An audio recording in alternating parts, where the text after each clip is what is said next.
இதேபோல நீர்பிடிப்பு பகுதிகளில் பெய்து வரும் கனமழை காரணமாக நடப்பாண்டில் இரண்டாவது முறையாக பவானிசாகர் அணை நிரம்பியிருக்கிறது. விவரங்களோடு இணைகிறார் செய்தியாளர் தினேஷ். தினேஷ், விவரங்கள்.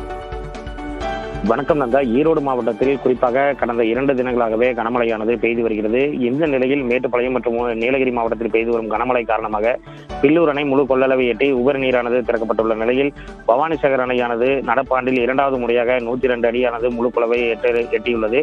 இந்த நிலையில் பவானிசாகர் அணையிலிருந்து தற்பொழுது அதிகாலை 4 மணி முதல் உபரி நீரானது பவானி ஆற்றில் திறந்து விடப்படுகிறது. முதல் கட்டமாக உபரி நீரானது 9300 கன அடி வினாடிக்கு திறக்கப்பட்டுள்ள நிலையில் பவானி ஆற்றங்கரையோர கிராம மக்களுக்கு வெள்ள அபாய எச்சரிக்கை விடுக்கப்பட்டுள்ளது. அதே போல 10க்கும் மேற்பட்ட கிராமங்களுக்கும் மழைநீர் புகும் அபாயம் உள்ளதால் முன்கூட்டியே நீர்வளத்துறையினர் எச்சரிக்கை விடுத்துள்ளனர். பொதுமக்களை பாதுகாப்பான இடங்களுக்கு செல்ல அறிவுரை வழங்கியுள்ளனர். படிப்படியாக நீர்வரத்தை பொறுத்து பவானி ஆற்றில் கூடுதலாக தண்ணீர் திறக்கப்படும் என தெரிவித்துள்ளனர்.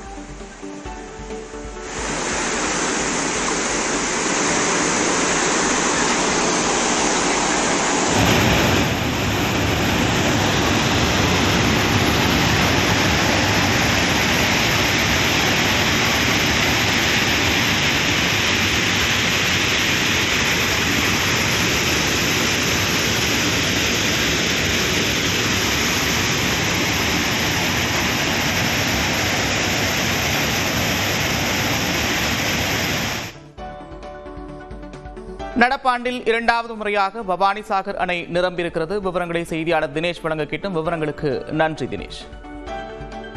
இதேபோல